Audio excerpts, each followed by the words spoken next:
so that you're not blocking the view of our guests. Ladies and gentlemen, we now begin with a short curtain raiser video that will unlock the power of traditional medicine with science and innovation.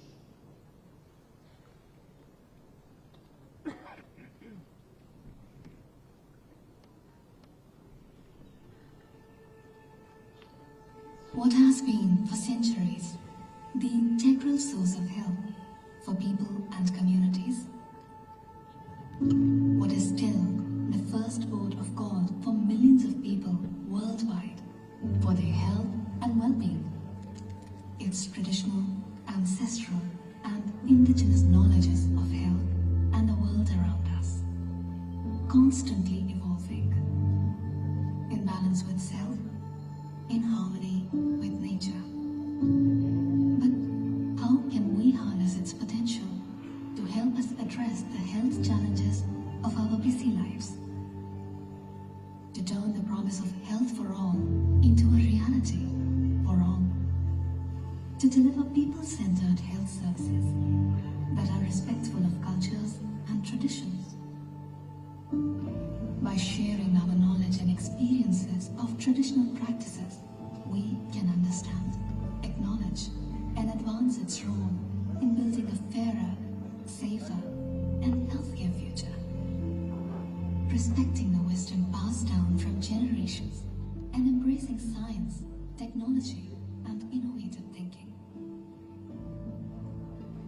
Blending traditional and conventional, underpinned by robust evidence, innovation, new technologies, and sustainability.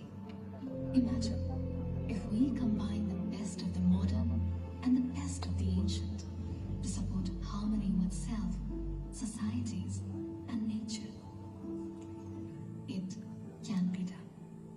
Together, we can embrace the potential of traditional medicine and create a healthier, more sustainable, and balanced world.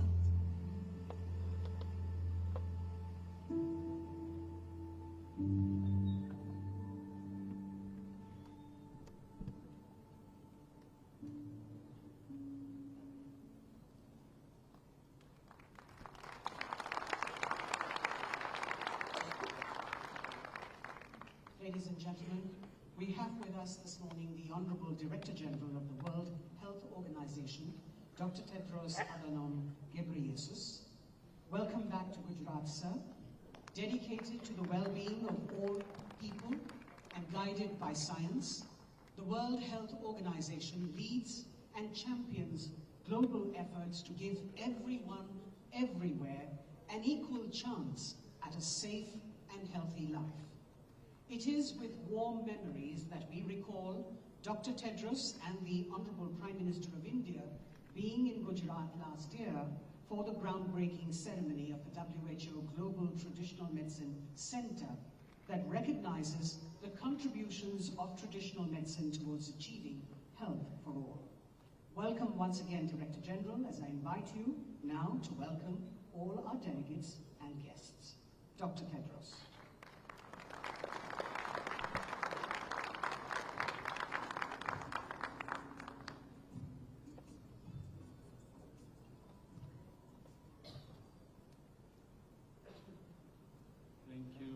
Thank you, Madam Master of Ceremony. Your Excellency, Shri Bundra Bahai Patel, Chief Minister of Gujarat, myself, Tulsi Bahai.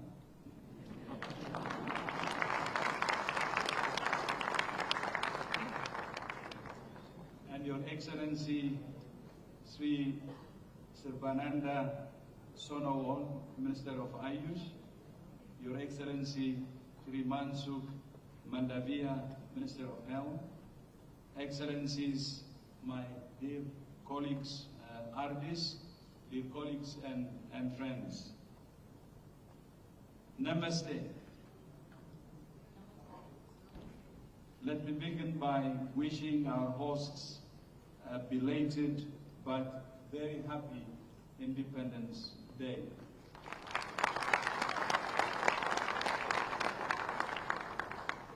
It's an honor to be with you here in Gandhinagar for the first WHO Traditional Medicine Global Summit. I thank Prime Minister Modi and the government and people of India and Gujarat for their hospitality and for their leadership in traditional medicine as part of their commitment to universal health coverage through the Ayushman Bharat scheme. Yesterday, I had the privilege to visit a health and wellness center here in Gujarat, which provides primary healthcare services to almost 5,000 people in 1,000 households. I was so impressed with the way India is using telemedicine to provide consultations remotely, expanding the delivery of services and saving patients time and money in traveling. This is what Health for All looks like. I also saw how traditional medicine is being integrated at the primary healthcare level with a wellness garden at the clinic where I had the opportunity to plant a Tulsi tree. One of the great strengths of traditional medicine is the understanding of the intimate links between the health of humans and our environment. That's why WHO is committed to supporting countries to unlock the potential of traditional medicine through Global Traditional Medicine Center in Gandhinagar, which I had the honor to launch with His Excellency Prime Minister Modi last year. At that time, we decided to co-host the first WHO Traditional Medicine Global Summit, jointly celebrating WHO's 75th anniversary and India's 75th anniversary of national independence, alongside India's presidency of the G20. We plan to make this a regular event, maybe every 2 years, to provide an established global forum for sharing evidence and best practices in the use of traditional medicine. Traditional medicine is as old as humanity itself. Throughout history, people in all countries and cultures have used traditional healers, home remedies, and ancient medicinal knowledge to meet their needs for health and well-being. At some point in our lives, most of us will use some form of traditional medicine. Growing up in Ethiopia, a country with its own rich history of traditional medicine, I saw firsthand how communities relied on traditional practitioners for their health needs. Traditional medicine is not a thing of the past. There is a growing demand for traditional medicine across countries, communities, and cultures. Traditional, complementary, and integrative medicine is especially important for preventing and treating non-communicable diseases and mental health and for healthy aging. Traditional medicine has a long history. Over 3,005 years ago, Sumerians and Egyptians used bark from the willow tree as a pain reliever and an anti-inflammatory. The ancient Greeks used it to ease the pain of childbirth and cure fevers. Then, in 1897, the chemist Felix Hoffmann synthesized aspirin, and the drug has gone on to improve and save the lives of millions of people every day. Likewise, the Madagascar periwinkle, which is now the source of childhood cancer drugs, is mentioned in Mesopotamian folklore as well as Ayurveda and traditional Chinese medicine. Medicinal plants like hawthorn and foxglove have been used to treat cardiovascular disease and hypertension, and a derivative of the wild Mexican yam is one of the first active ingredients in contraceptive pills. India has a rich history of traditional medicine through Ayurveda, including yoga, which has been shown to be effective in alleviating pain.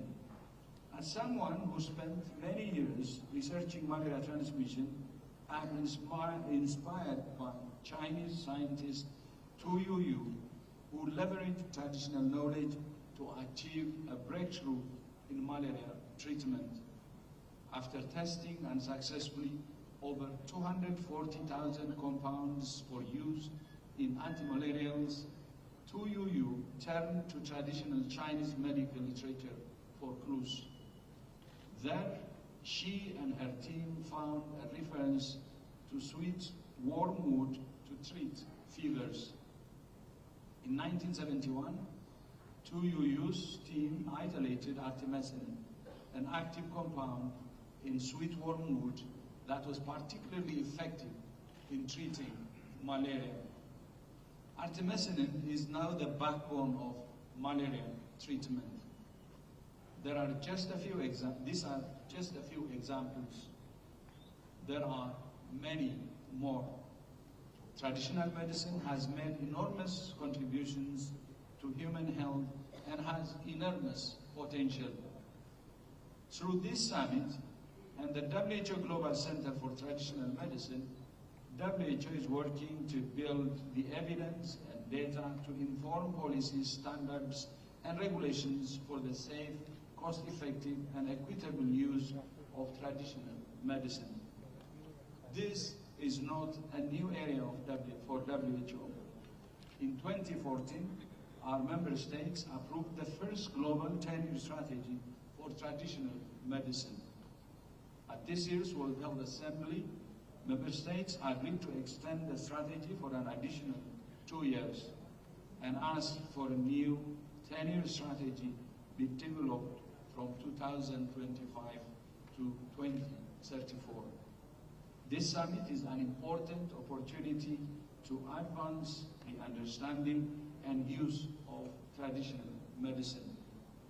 The Cultural Declaration, the main outcome of this global summit, if effectively implemented, will enhance the appropriate integration of traditional medicine into national health systems.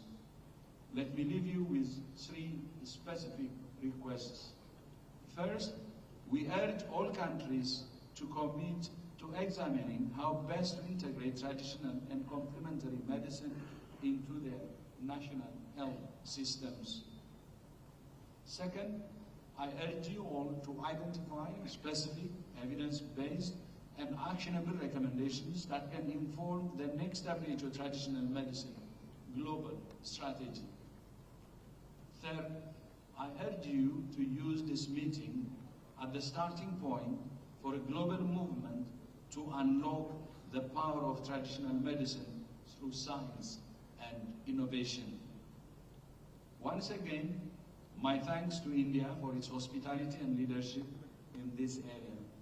And my thanks also to my WHO colleagues, especially Dr. Shyama Kuruvila for her hard work in organizing this summit. And also, I would like to thank my sister Poonam, our regional director, for her leadership on this. And my thanks to all of you for your commitment to bringing together ancient wisdom and modern science for the health and well-being of people and the planet. Namaste. Thank you.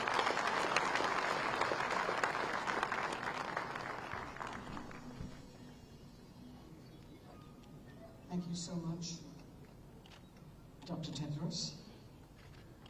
Ladies and gentlemen, the Honorable Union Minister of Ayush, Government of India, Shri Sarbananda Sonowal, is with us. He's a member of the Upper House of Parliament, the Rajya Sabha, representing Assam, and has until 2021 served as the Chief Minister of Assam. He's taken various initiatives and measures for the promotion and propagation of traditional systems of medicine at the national and international levels. A keen sports enthusiast, Sri Sonowal is an avid practitioner of yoga and Ayurveda. I'd like to now request him to please welcome our delegates and give the introductory remarks.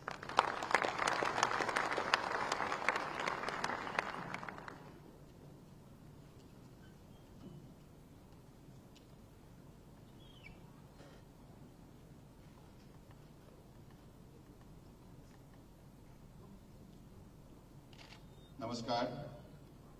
Good morning to you all. Honorable Director General of WHO, Dr. Tedros Adhanom Ghebreyesus, Honorable Chief Minister of Gujarat, Sri Bhupendra Patelji, Honorable Union Minister of Health and Family Welfare, Government of India, Dr. Mansukhbhai Mandaviyaji, Honorable Minister of Health of Bhutan, His Excellency Madam Lainpo Daso Deshen Wangmo, Honorable National Director of Traditional Medicine of Bolivia, Madam Vivian Hinojosa, Honorable Minister of State for Ayush, Women and Child Development, Government of India, Dr. Munjapara Mahendra Kalubhaiji, Honorable Minister of Gujarat, Sri Rishikesh Patelji, Honorable Regional Director of WHO, Southeast Asia, Dr. Poonam Khatrapal Singhji, Honorable Regional Director of WHO Europe, Dr. Hans Klus, respected dignitaries, ladies and gentlemen. It is with great pleasure and anticipation that we gather here today for the first WHO Traditional Medicine Global Summit. This groundbreaking event, co-hosted by the WHO and the Ministry of Ayush, Government of India, holds immense significance as it goes beyond border and unites minds to shape the future of healthcare.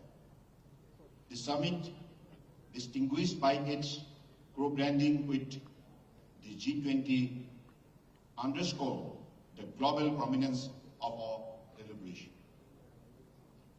Settled against the vibrant backdrop of Gandhinagar, Gujarat, this summit signifies the dawn of a new era in healthcare. Our discussion here aims to forge the foundation for a dedicated platform for traditional medicine within the framework of the G20.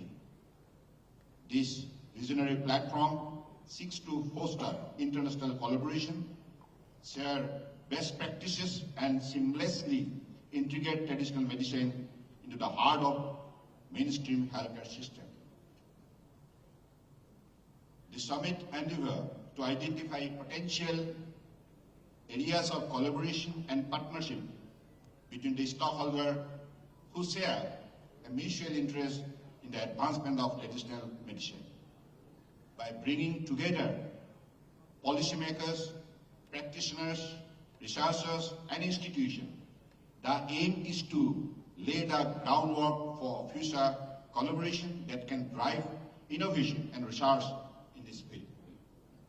The Indian system of traditional medicine has made substantial contribution to global healthcare. Ayurveda's emphasis on preventive measures, natural remedies, and lifestyle modification has gained international recognition. Yoga's positive impact on mental and physical well-being is being acknowledged worldwide. This is evident from the fact that our Honorable Prime Minister, Sri Narendra Modi ji, established a Guinness World Record when 135 countries participated in a single yoga event at UN headquarters during International Day of Yoga 2023.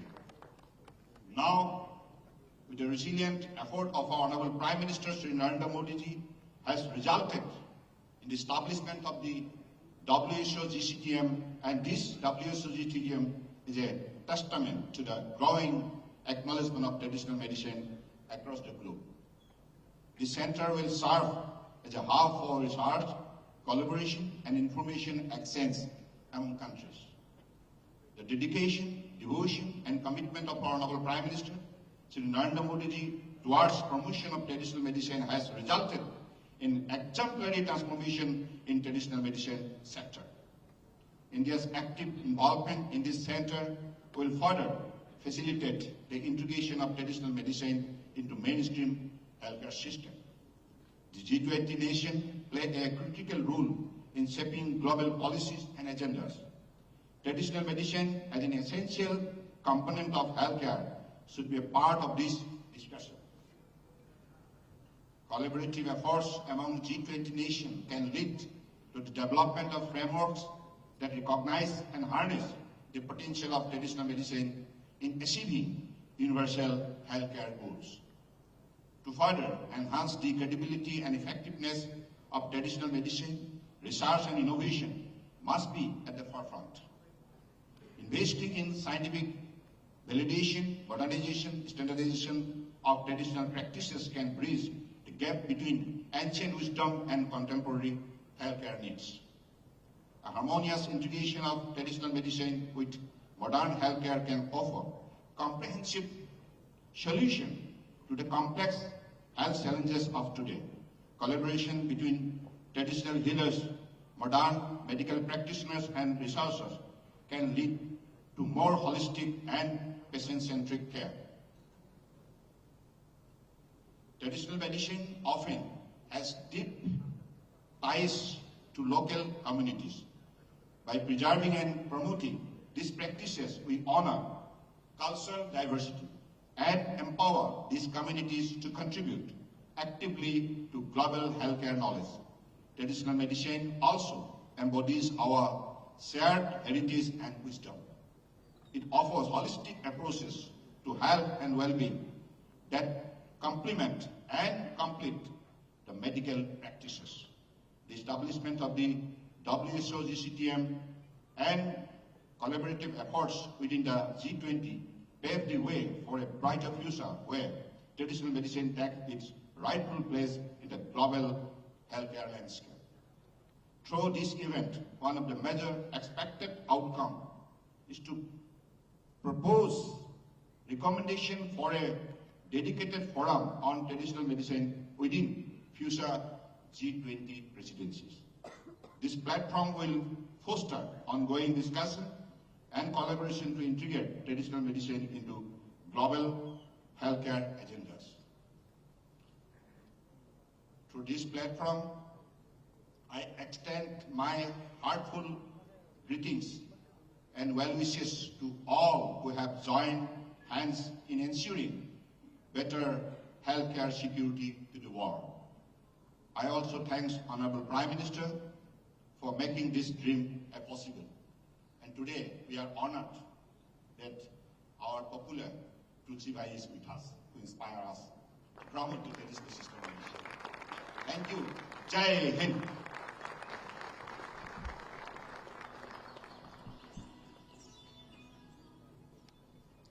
Thank you, Minister Sir.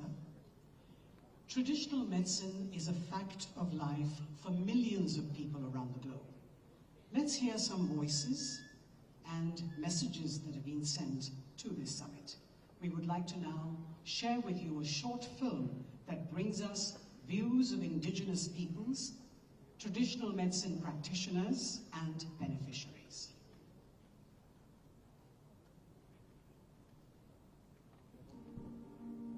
Our culture and our land are in our bones and in our blood. Traditional medicine holds great potential. Let's recognise that these are our inheritances for our future generations. We are part of the solution. one that will benefit all human and planetary health.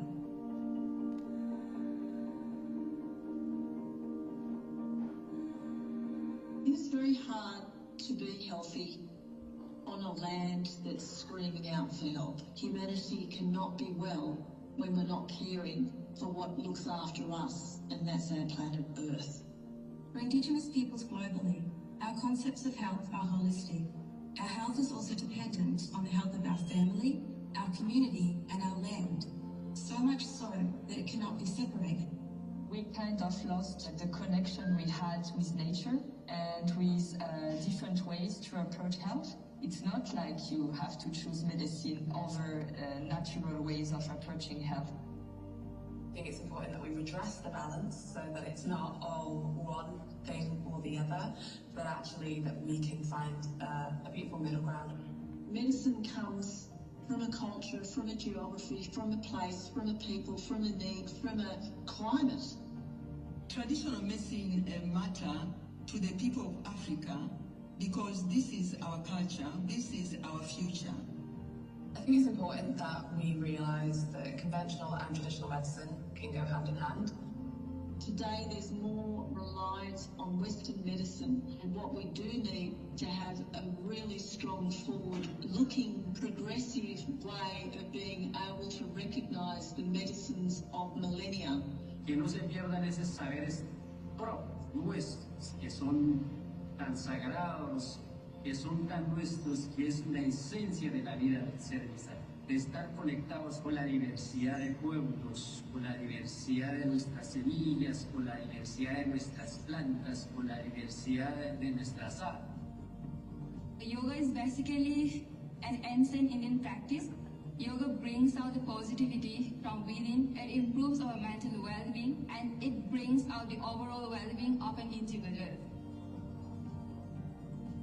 TCIH is about more than just medicines.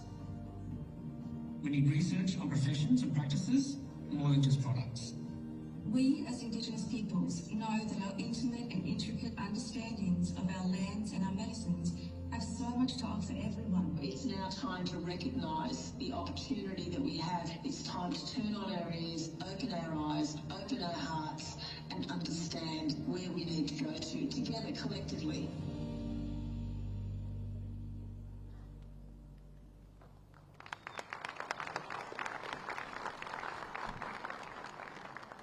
Ladies and gentlemen, the World Health Organization's Global Summit on Traditional Medicine will help chart a roadmap to scale up scientific advances in traditional medicine systems and practices. It will focus on the key themes of research, evidence and learning, policy, data and regulation, clinical practice, innovation and digital health, biodiversity and conservation, and equitable sharing of benefits. We are delighted to have many esteemed guests from around the world join us this morning. We welcome warmly the numerous eminent scientists, leading experts, renowned academicians and practitioners of traditional medicine who join us today. Thank you for being with us and sharing your deep knowledge for the benefit of the world. May I now invite Dr. Bruce Aylward, the Assistant Director General, and Dr. Shama Kuruvilla, Senior Strategic Advisor from the WHO Universal Health Coverage and Life Course Division, to please share with us the highlights of the Global Summit's agenda. Dr. Aylward drives the organization's agenda to make UHC and primary healthcare available to all. He oversees WHO's work on health systems, immunization and reproductive, maternal and child health, and traditional complementary integrative medicine. Dr. Shama Kuruvilla, as the WHO lead for the Global Traditional Medicine Center and Summit, has been working closely with WHO colleagues and participants from all regions of the world on the summit agenda that we will collectively take forward on this occasion. Dr. Aylward and Dr. Kuruvilla.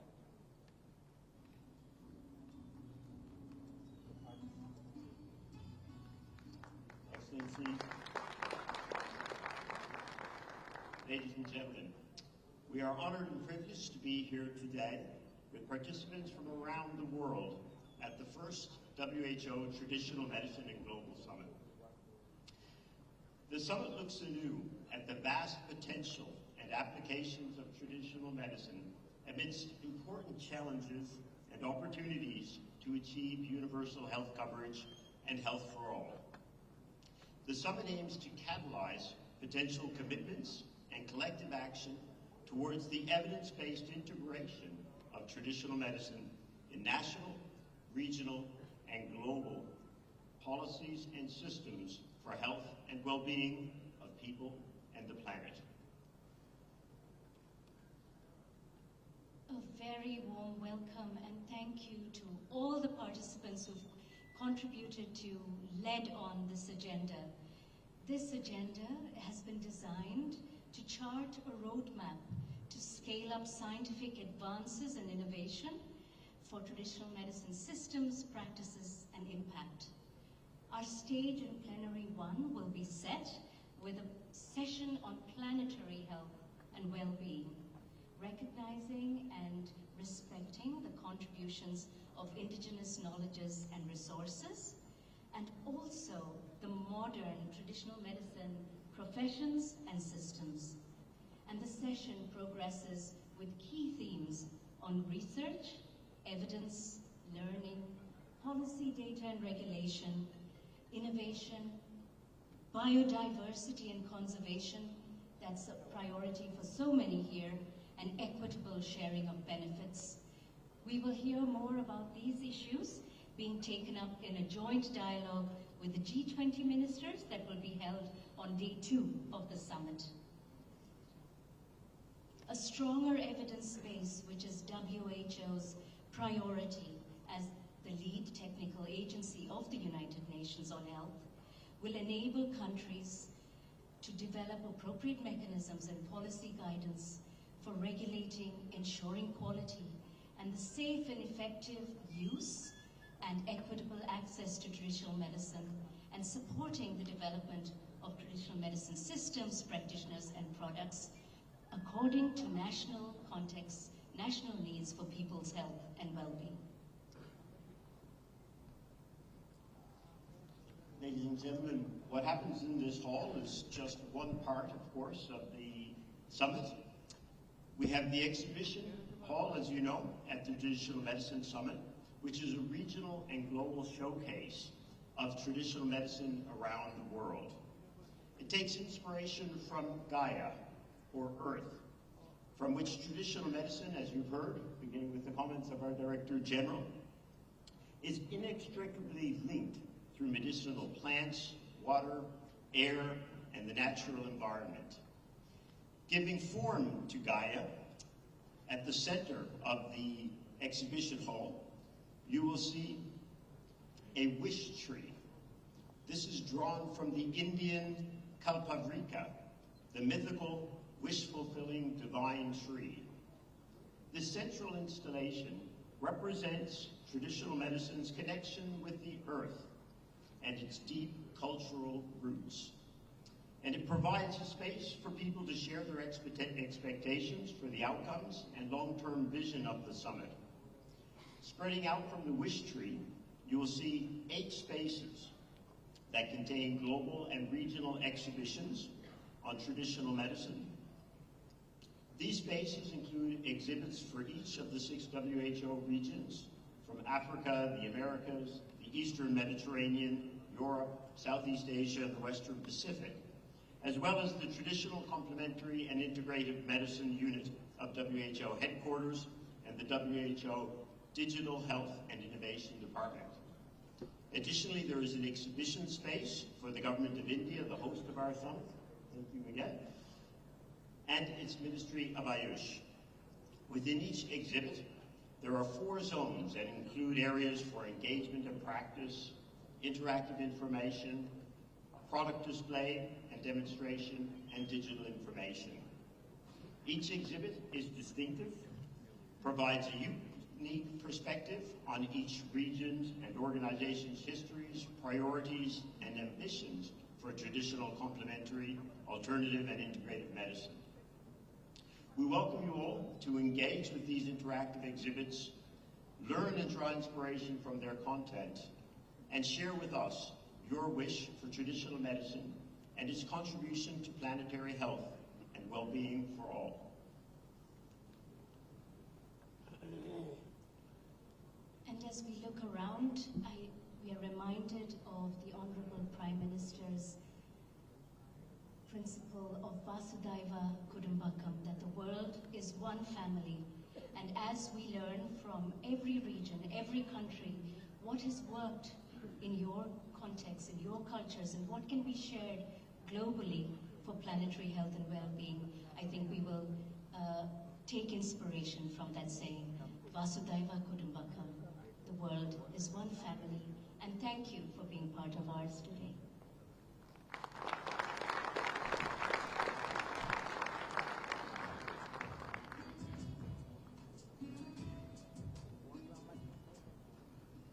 Thank you very much, Dr. Aylward and Dr. Kuruvilla, for sharing those highlights.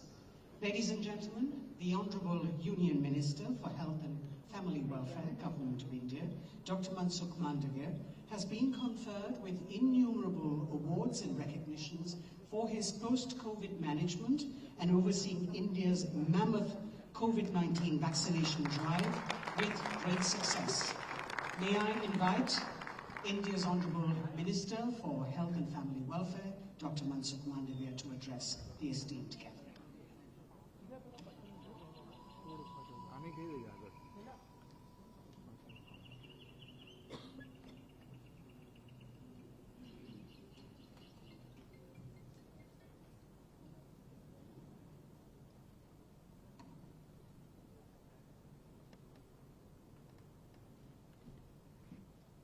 Sitting on dais,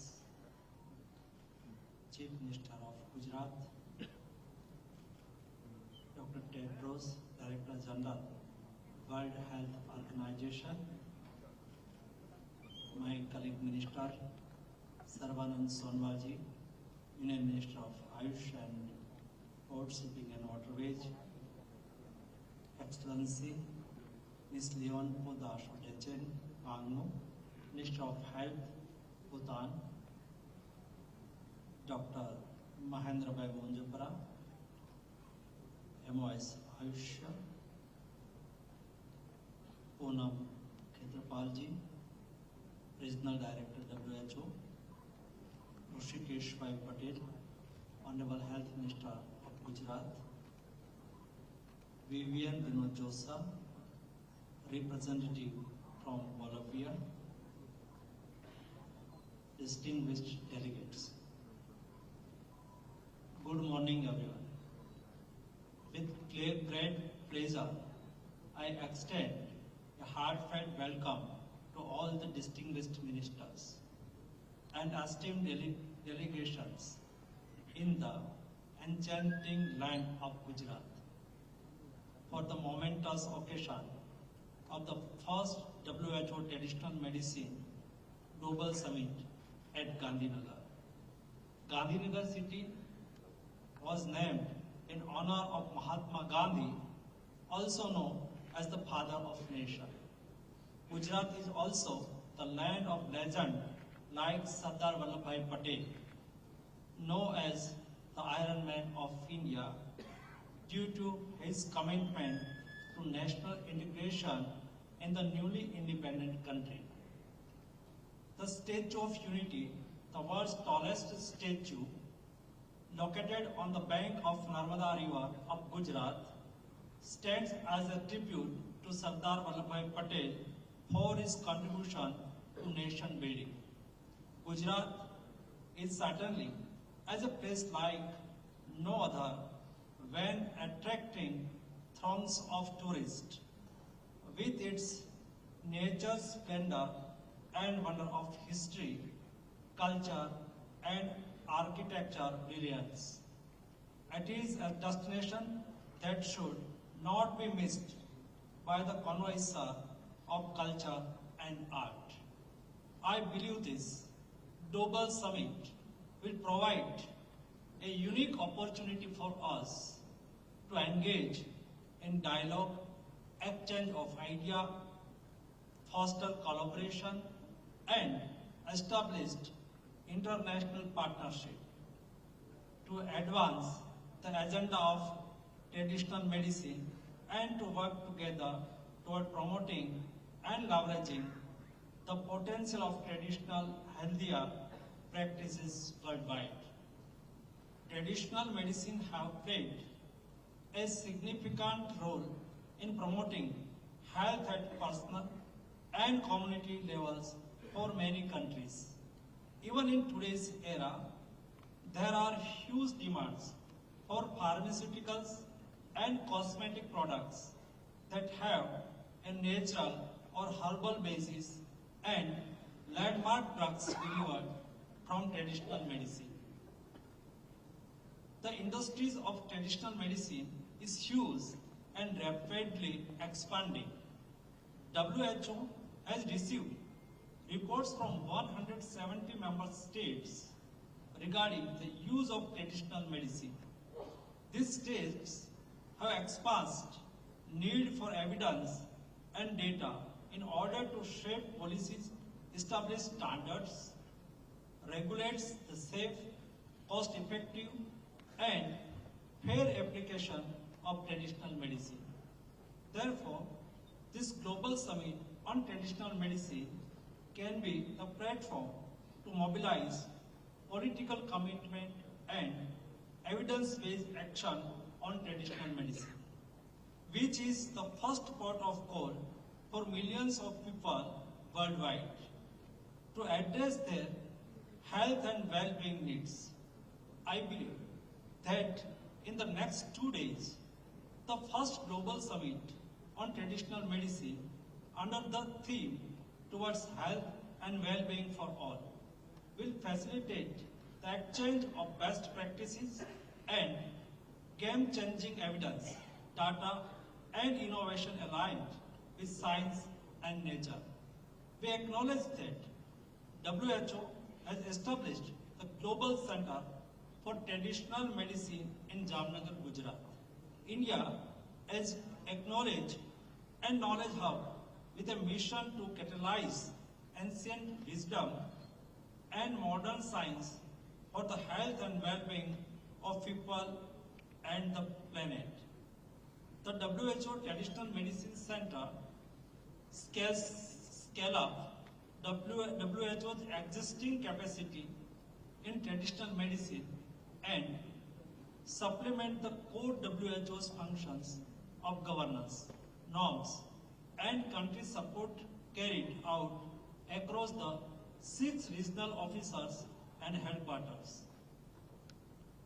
By incorporating the knowledge of traditional medicines into our research and innovation, we can effectively work toward achieving health-related sustainable development goals, truly embracing the One Earth, One Family, One Future approach. Thank you very much.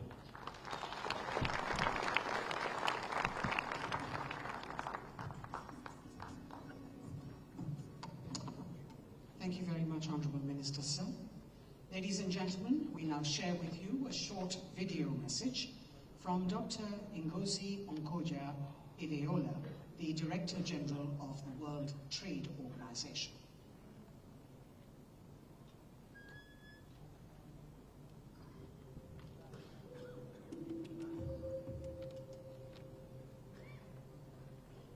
I'm delighted to be able to take up the invitation of my brother Dr. Tedros to join you today at the inaugural Traditional Medicine Global Summit. I applaud the initiative of the WHO and the Ministry of Ayush of the Government of India in conjunction with the G20 Health Ministerial Meeting under India's presidency. This summit is a timely, path-breaking venture, a real step forward for inclusiveness and sustainability for global health. What we term traditional, complementary, and integrative medicine is sometimes misleadingly termed alternative, but for much of the world's population, it's an essential resource and a mainstay for accessible and appropriate health solutions, not a mere alternative or a fashionable lifestyle choice. It is a vital ingredient for achieving universal health coverage and for delivering on the Sustainable Development Goals. We know too that Western pharmacology has its roots in traditional and herbal medicines. The classic instance is aspirin, derived from the widespread use of willow bark to ease fever and relieve pain, which dates back thousands of years. It is clearly not a matter of either or, a stark choice between Western pharmacology or traditional medical knowledge. Rather, the challenge is to find the most appropriate relationship between these two knowledge systems. And we know that the multiple interfaces between traditional medicines and Western medical systems are complex, dynamic, and at times controversial, in need of practicable and equitable solutions. Indeed, mapping out the policy challenges posed by traditional medicines has been an integral part of the trilateral cooperation undertaken by WIPO, the WHO, and the WTO. We certainly see the need for analysis, debate, and mutual understanding here in the WTO. This stems in part from the widespread global interest in traditional medicines and the consequent opportunities for sustainable trade. Trade in medicinal plants has grown at a steady clip, on average 6% per annum since 2000. Our host today, India, rose in this time to become the second highest exporter, with an annual growth rate of 9%. This growth has been achieved despite a general failure to reduce the effective tariff barriers. Non-tariff trade measures are also under the spotlight.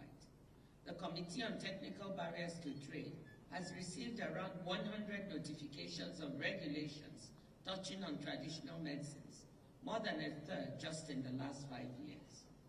These address registration and testing, good manufacturing practices and complementary manufacturing guidelines, safety and quality requirements, and maximum residue limits. They give effect to a range of policy objectives, including protection of human health and safety, prevention of deceptive practices, and consumer information and protection. A number refer to various WHO guidelines on herbal medicines, reflecting the TBT agreement principle, encouraging reference to international standards. And several members have also raised specific trade concerns in the committee, testament to the value they see in the trade in these products and the need for further dialogue and cooperation. Of course, some of the most sensitive issues arising from wider interest in and application of traditional medicines arise in the area of intellectual property.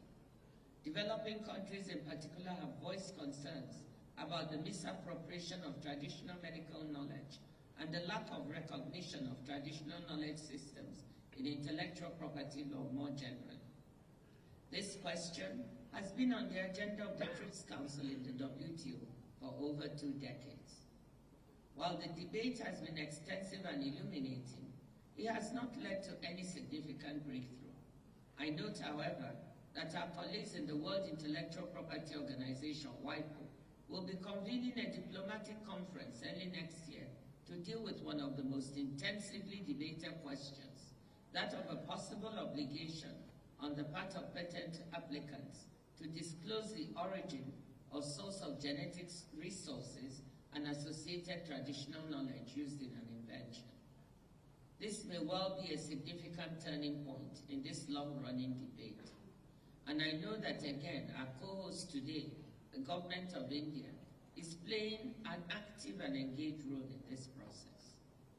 I'm sure that the present summit will go far in advancing wider understanding of the significance of traditional medicines and the need for a concerted and inclusive response to the issues raised.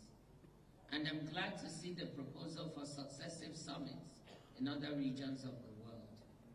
I wish you every success in this invaluable program of work. Thank you and good luck.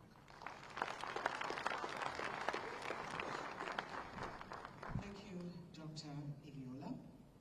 I'd like to now invite to speak the Regional Director, World Health Organization, Southeast Asia region, Dr. Poonam Khetarpal Singh, who has devoted more than 5 decades to strengthening public health as a leader and manager at national and international levels.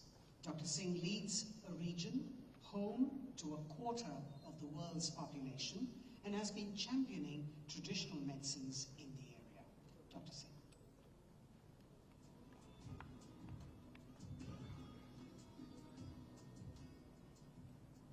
General WHO, Dr. Tedros, Honorable Minister of Ayush, Shri Sarvananda Sonowarji, Honorable Minister of Health and Family Welfare, Dr. Mansukh Mandaviya ji, Honorable Chief Minister of Gujarat, Shri Bhupendra Rajnikant Patel ji, Honorable Health Minister of Bhutan, Tasho Tejan Luwango, my colleague from WHO's Bureau, Dr. Hans Kluge, other distinguished dignitaries on the dais, ministers, ambassadors, health practitioners from all over the world. It is a privilege to address you today on this historic occasion at the first Global Summit on Traditional Medicine, which is the first major meeting to be held by the WHO Global Center for Traditional Medicine. For 75 years, WHO has sought to achieve health for all as its guiding mission. Not health for some, not health for many, but health for all. And not just health in the physical sense, also well-being as emphasized in our founding constitution. For this, the 1978 Declaration of Alma Ata makes two critical assertions, both central to how we in WHO Southeast Asia region have pursued this mission. First, the primary health care is essential vector for achieving health for all. And second, that primary health care must be based on scientific and socially adaptable methods and technologies. In other words, that safe and effective traditional medicine has a very clear and a very critical place within our core objective. Today, all countries of the region have developed and implemented a national policy for traditional medicine. 9 countries have established formal training and education systems for traditional medicine practitioners, and 6 countries have co-located traditional medicine services within their health systems. 5 countries have national essential medicine policies on traditional medicine, and the same number of countries provide financial protection for traditional medicine services. We saw a living example of this in Gujarat yesterday when we visited with the Director General of WHO a health and well-being center. We look forward to accelerating this agenda in alignment with our region-wide push to reorient health systems towards quality, affordable, accessible, and comprehensive primary health care by leveraging the full power of the new Global Center for Traditional Medicine, hosted and supported by India. And we also look forward to contributing to the outcomes of this summit, which will help finalize the next WHO Traditional Medicine Strategy 2025 to 2034, which will be presented to the 78th World Health Assembly in 2025 in Geneva. Together, at this meeting and beyond, let us build strong evidence for the most impactful outcomes. Let us drive true inclusion for the greatest equity. Let us explore new technologies and innovations, delivering ancient wisdom with modern tools.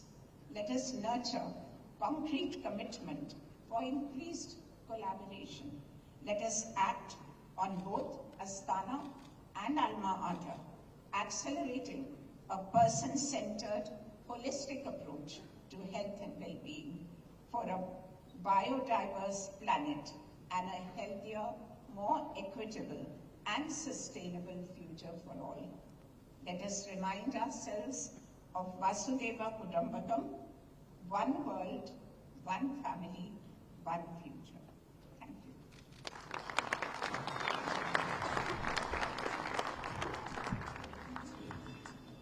Thank you, Dr. Singh. I'd like to now invite the Regional Director, World Health Organization for the European region, Dr. Hans Kluge, a public health expert with more than 25 years of experience spanning 3 continents, to address the congregation. Dr. Kluge led the development of a new WHO European region vision on health systems for prosperity and solidarity, drove work on a regional study on universal health coverage and financial protection, and prioritized a focus on service delivery, including integrated and primary health care. Dr. Kluge.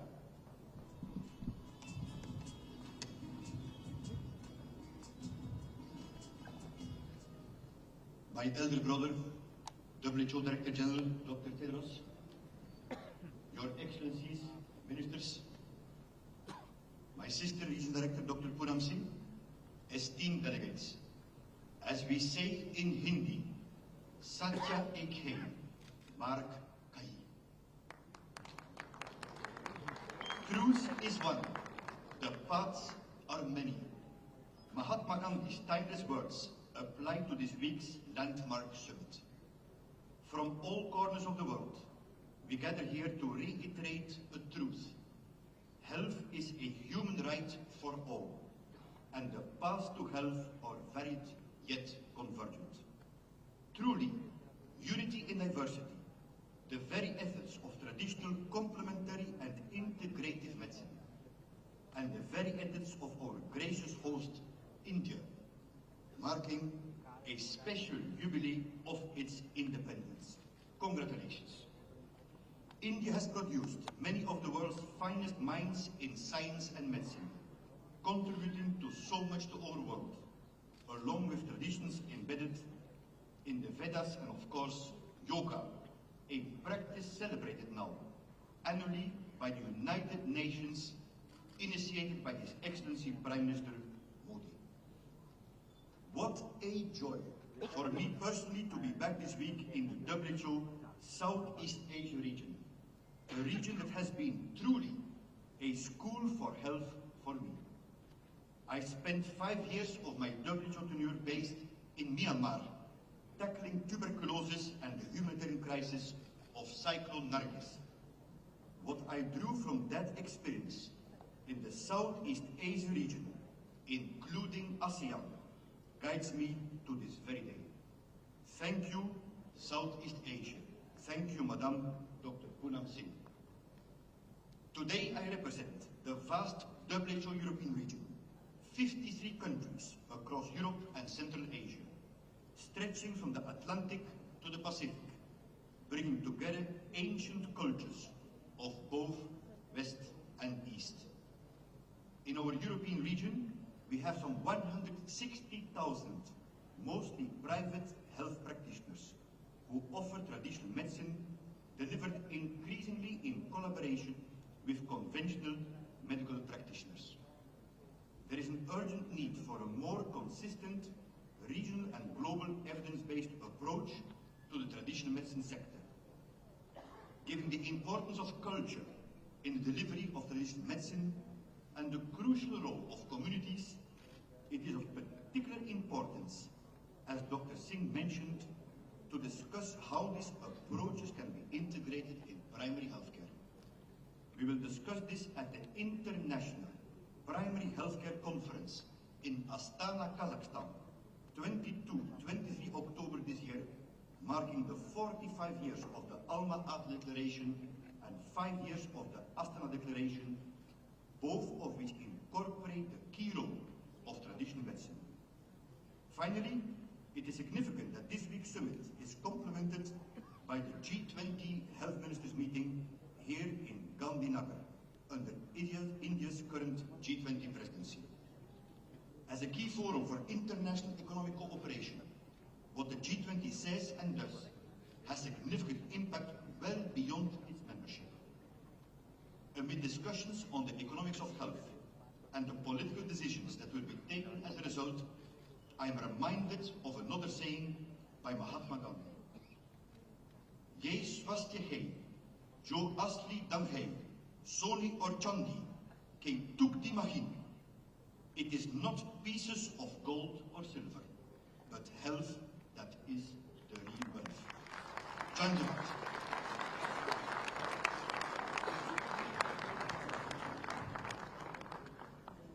Thank you, Dr. Kluger. Ladies and gentlemen, science, evidence, and the way forward in scaling up the rigorous research on traditional medicine will loom large at this summit. It is the science that will realize the full potential of traditional medicine for health and well-being to turn ancient knowledge into game-changing interventions. Let us now hear from two Nobel Prize winners for physiology and medicine. We begin with Professor Harold Varmus, a Nobel laureate for his research on the genetic basis of cancer.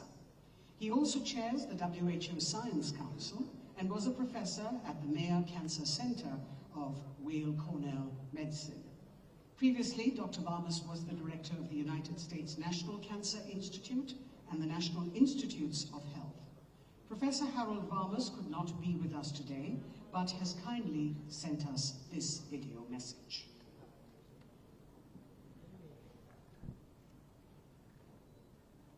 My name is Harold Varmus, and I serve as the chair of the WHO Science Council. And I greet you on the occasion of this important meeting that you're having on traditional medicines.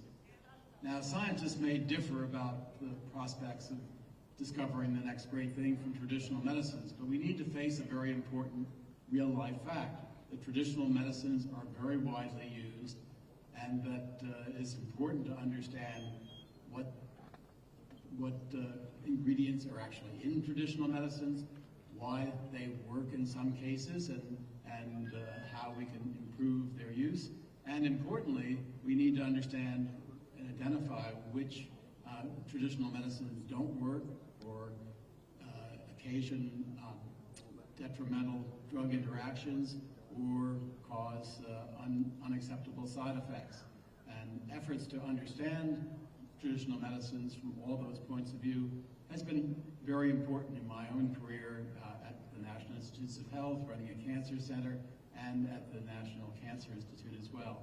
So I applaud your efforts in trying to understand these medications, understanding their composition, looking for the occasion when they are effective, trying to understand the nature of placebo effects that occur in their use, and in general trying to protect the public from misuse or unwarranted expenses for purchasing such medications.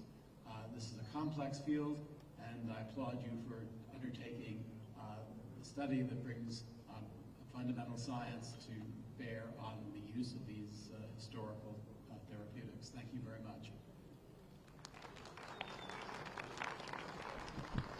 Professor Du Yuyu from China is a scientist who headed Project 523 to discover a cure for chloroquine-resistant malaria, and she did so by turning to traditional Chinese medical literature for clues. In the literature, she and her team found a reference to sweet wormwood to treat intermittent fevers. In 1971, Professor Yuyu's team isolated artemisinin, an active compound in sweet wormwood that was particularly effective in treating malaria. Artemisinin is now recommended by the WHO as the first and second line of treatment for malaria. Professor Yuyu was awarded the Nobel Prize in Medicine for her work on malaria that saved millions of lives.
球发展是中国卫生与健康事业的显著优势。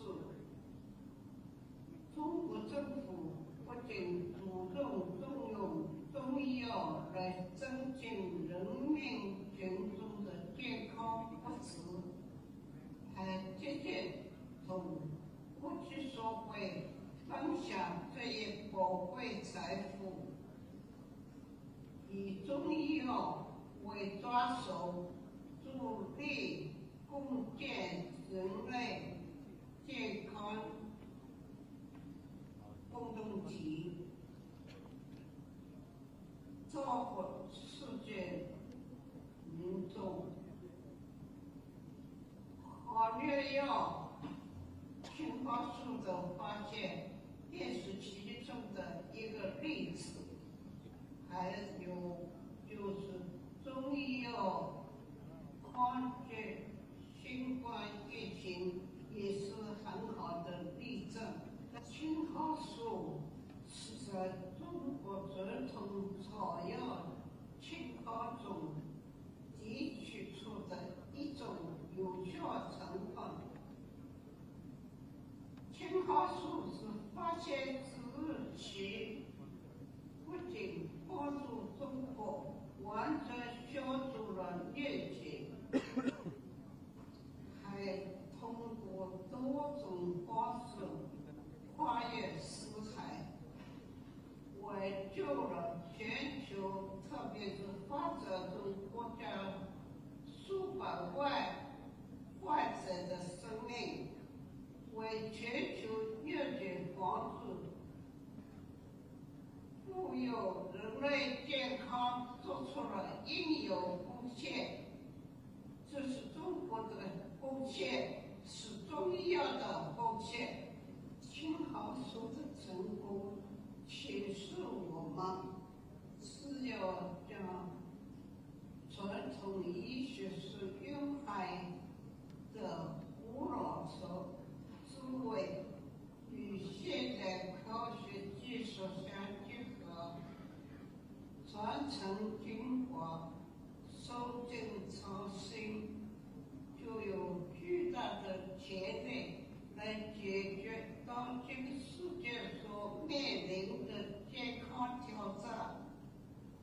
我相信，通过对传统医学的深入挖掘和传承创新，我们可以更好地应对全球健康问题和公共卫生挑战。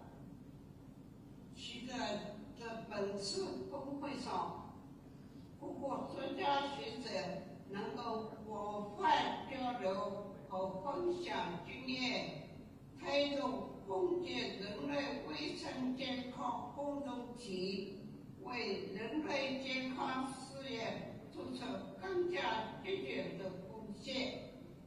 谢谢大家。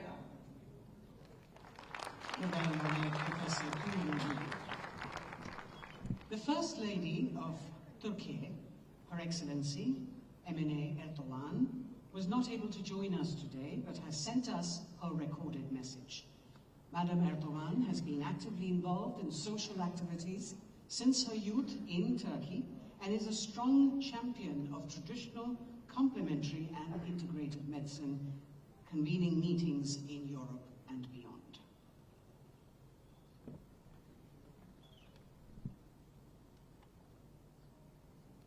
Hanımefendiler, beyefendiler, hepinizi muhabbetle selamlıyorum.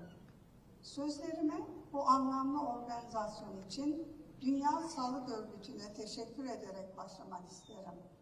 İnsanlığın şifa birikimini yalnızca modern tıp tükendiğinde başvurulacak, adeta son çare gibi algılamaktan vazgeçmenin büyük bir aydınlanma olduğu aşikar. 1000 yılların doğal reçetelerini zamanın testinden geçmiş bir miras olarak gelecek nesillere aktarmanın kutlu bir görev olduğu kanaatindeyim. Her medeniyetin tedaviye dair köklü bir deneyimi ve başarı hikayesi bulunuyor. Hastalıklar nasıl yaşanan coğrafyaya özgü olabiliyorsa, yitik şifayı yine aynı iklim ve toprakta yetişen doğal ürünlerde bulmakta kolaylaşıyor. Dolayısıyla yerel bilgilere kulak vermek, reçetelerine başvurmak, şifa arayışını kısaltabiliyor. Bu nedenlerle farklı kültürlerin deneyimlerinden istifadeyi amaçlayan geleneksel ve tamamlayıcı tıp kongresinin hayırlara vesile olacağına yürekten inanıyorum. Saygıdeğer konuklar, insanlık, sağlıklı yaşamın yalnızca hayat tarzını değiştirmekle doğaya dönüşle mümkün olduğunu gün geçtikçe daha iyi kavruyor. Oysa şifa halinin yeryüzünün ve vücudumuzun iklimiyle uyumlu yaşanarak sürdürülebileceği çok erken çağlarda keşfedilmiştir. Geleneksel tıbbın deva aramaktan önce sağlığı korumayı hedeflemesi de bundandır. Günümüzde de hekimlerimiz hastalıkların en önemli sebebinin doğal beslenmeden uzaklaşmak ve fiziksel aktivite eksikliği olduğu konusunda uyarıyorlar. Dünya Sağlık Örgütü'nün verilerine göre ölümlerin %70'i bulaşıcı olmayan hastalıklardan kaynaklanıyor. Kardiyovasküler hastalıklar başta gelirken kanser, solunum yolu hastalıkları ve diyabet üst sıralarda yer buluyor. Bu bakış açısının sonucu olarak Türkiye'de sağlığın korunmasına çok önem veriyorum. Öncelikle genç nesillere dengeli beslenme ve spor alışkanlıkları kazandıracak projeleri destekliyorum. Tarımsal üretimde kimyasal gübre ve ilaçlardan ziyade doğal yöntemlerin kullanımını teşvik ediyorum. Yerel türleri ve biyoçeşitliliği korumayı amaçladığımız Ata Tohum Projesi gibi kapsamlı kampanyaları himaye ediyorum. Değerli katılımcılar, yine Dünya Sağlık Örgütü verilerine göre geleneksel tıbba başvurma oranı %80'leri buluyor. Türkiye'de bu talebi göz ardı etmek yerine 15 geleneksel ve alternatif tıp uygulaması Sağlık Bakanlığı kapsamına alındı. Sonuçların bilimsel gelişmeler ışığında değerlendirilmesi amacıyla bir enstitü kuruldu. Üniversitelerimizde araştırma ve uygulama merkezleri hayata geçirildi. Böylelikle binlerce hekimimize bu alanda eğitim imkanı sağlandı. Anadolu tıbbını düzenlediğimiz 2 uluslararası kongre vasıtasıyla kanıta dayalı yöntemlerle dünyaya tanıtmayı hedefledik. İlkini 2018 yılında düzenlediğimiz himaye etmekten onur duyduğum GETAT Kongresi'ne 38 ülkeden bilim insanları 304 bildiriyle katılmıştı. Kongreler vesilesiyle bir araya gelen araştırmacılar, geleneksel tıbbı günümüze taşıdıkça etkileyici verilerin elde etmelerinin mutluluğunu yaşıyoruz. Hastalık yerine şifayı merkeze alan yaklaşım benimsendikçe daha sağlıklı nesiller yetiştirmenin mümkün olacağı kanaatindeyim. Her birey kendi kendisinin koruyucu hekimi olmaya başladıkça sağlığa ayrılan kaynaklar insanlığın yararına başka alanlara kaydırılabilecektir. Dolayısıyla tabiat eczanesinin reçetelerini keşif yolculuğuna dönüşen kongrenin sonuçlarını merakla bekliyorum. Sözlerime son verirken sizleri bir kez daha muhabbetle selamlıyorum. Kalın sağlıcakla. Thank you, Your Excellency, Emily Kavan. Ladies and gentlemen, I'd like to now invite our special guest, the National Director of Ancestral Traditional Medicine from Bolivia, Ms. Vivian Tatiana Cancho Hinojosa, here representing today the women of the world engaged in practice of traditional medicine and indigenous knowledges. She has been galvanizing the movement for traditional medicine among citizens and influencing governments across the continents. A strong voice for ancient medicinal practices. Ms. Vivian Tatiana Cancho Hinojosa. Suma punche cachun tuikunapa, hatuna pai kuituku ikangunapa, noga sulti Vivian Camacho, Hagai Bolivia, Koya Suyumanta Hamusani. Greetings to you all. I am from the Quechua Nation, from the plurinational state of Bolivia. Greetings to all the authorities that are joining us here in the front, but also to all of you that have gathered together for advocacy for ancestral traditional medicine. Here we are representing the different colors of the world. This beautiful flag represents the rainbow. We all belong to Earth, no matter how color, no matter with what language. We all belong to Mother Earth. We all belong to healthy water, healthy food, healthy air. We all belong to the generation that has dreamed that we would be alive today. We have survived the genocide, exterminium. We have survived the thief of our territories, but we are alive because of ancient wise people. They have healed with their hands. Midwives, they have received us with love and tender care and wisdom alive from millennia. Spiritual guides of our peoples, they have healed our souls, our bodies. We are remembering now that we are the seeds that they have left for us, but also we are the flowers of past dreams. They have seeded their lives so we can be alive today. So it's very necessary for us to remember that we all belong to Mother Earth, that we all belong to each other, that traditional ancestral medicine has to do not only with our beautiful biodiversity, but also with our spiritual sacred places. So I say with these sacred ones, to the sacred places that is receiving us today from the sacred Andean mountains, that I have come to remember that the strength, the spirit, sacred spirits of the air, of the fire, of the earth, of the water are guiding us, are guarding us. That's why we remember, if we want to talk health of people, if we want to talk health for everyone, we need to talk health of Mother Earth.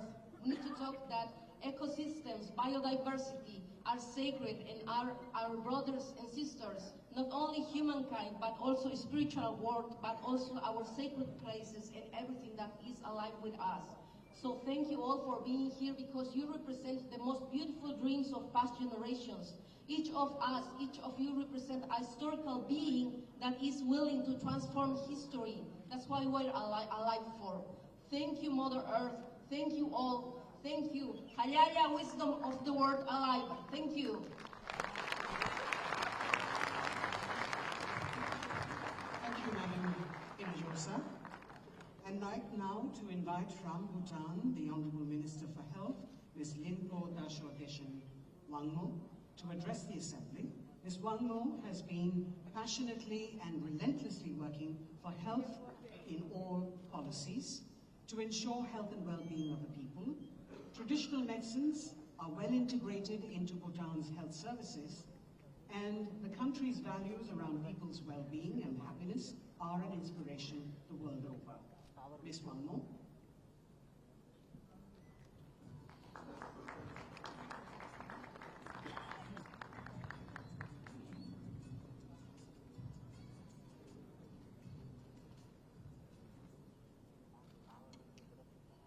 Namaskar. Thank you, Vivian, for that very lovely message that we all belong to one planet. And I know Dr. Tedros have been actively promoting this idea that we are all one and we must work together to achieve what we want to achieve, that is health for all. So with that, honorable ministers, Director General, WHO, Dr. Tedros, Excellencies, distinguished guests, ladies and gentlemen. It gives me immense pleasure to be part of this first ever Traditional Medicine Global Summit. I extend my heartfelt gratitude to the gracious host, the World Health Organization and the Ministry of Ayush, Government of India, for convening this significant event at this juncture. Traditional medicine is a testament to the deep connection between the human and the nature, and the profound understanding of the intricate balance that sustains life on this planet. I thank the Honorable Prime Minister, Shri Narendra Modi, Dr. Tedros, the Tulsi Bai of Gujarat, for their leadership in recognizing the vital role the traditional medicine provides in providing people-centric inclusive health services for all. Bhutan, as you all know, is a small country between India and China, and it is known for its rich cultural heritage, breathtaking landscapes, and our unique philosophy of gross national happiness. And at the core of this vibrant culture lies the traditional medicine system, which has been an integral part of the Bhutanese way of life for centuries. Traditional medicine in Bhutan, known as the Soy Rigpa, which translates to the science of healing, is a holistic approach to health that encompasses the physical, mental, and the spiritual well-being of the individual. It combines the element of herbal medicine, lifestyle, and spiritual practice to treat the body, mind, and the soul.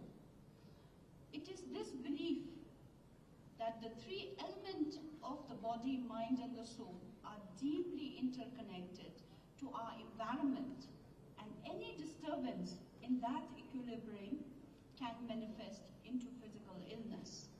Today, as we chart a way forward to develop a holistic, well-being-centric health system that includes traditional medicine, we must also invest and have meaningful conversations around climate crisis, as we have recently experienced with the monsoon, and provide a resolute commitment to preserve our biodiversity and natural environment through sustainable harvesting and management of medical flora and fauna. Distinguished delegates, in Bhutan, traditional medicine, Soy Rigpa, is not just a system of healing, but a vital building block of our health system. Article 9, Provision 21 of the Constitution of Bhutan mandates that the state provide free access to public health services in both modern and traditional medicine. Thus, in Bhutan, traditional medicine services are formally delivered in our public health through the network of hospitals and primary healthcare system, side by side with the allopathic services under the same roof. So if you were ever in Bhutan and if you visit a hospital or a primary healthcare center, you will see the allopathic doctor and the traditional medicine doctor sitting side by side with this pharmacist nearby. We are very proud of this system, a system that was instituted by our beloved third king, who is also known as the father of modern Bhutan, who believed that health is not just the mere absence of sickness, but a well-being of a human being, to grow in an environment and to thrive. So thus, in Bhutan, our traditional medicine practitioners or professionals are trained and managed similar to the allopathic medicine by the same university and the same ministry. Moreover, the traditional medicine practitioners are also provided same equal opportunity as the allopathic medicine doctors. And today I'm happy to inform that since we took over the government last 4 years, we have also compensated the enumeration, the pay packages, same as the allopathic medicine. So today, an allopathic doctor in Bhutan's salary is at par with the traditional medicine doctor. And that, I think, is very, very unique. Distinguished delegates, as we deliberate, let us not only celebrate the diversity of healing traditions, but also emphasize on the importance of rigorous research, documentation, and collaborative effort that is much needed to promote both systems of medicine. The bridge between the traditional and the modern medicine should be built upon the foundation of trust, respect, scientific validation, and cultural sensitivity to be able to unlock the innovative solutions that caters to the diverse healthcare needs of our communities and the people that we serve. As we embark on this journey of shared learning and collaboration, let us channel our collective energies towards a world where wellness is holistic, where healthcare is accessible to all, with our rich heritage of traditional medicine illuminating our path to a healthier future and a healthier planet. Tashidele, thank you for your attention. Thank you, Madam Minister. Ladies and gentlemen, we are in the state of Gujarat, and the Honorable Chief Minister is hosting us. Dr. Patel, Mr. Bhupendra Bhai Patel, trained as a civil engineer by profession, has vast experience in administration and is well known for his impressive decision-making power and unique persuasive abilities. As the Chief Minister of Gujarat, Shri Bhupendra Bhai sees a huge opportunity to serve the citizens of Gujarat and is committed to set new benchmarks of good governance in the state. May I now invite the Honorable Chief Minister of Gujarat, Shri Bhupendra Bhai Patel, to please address the Senate.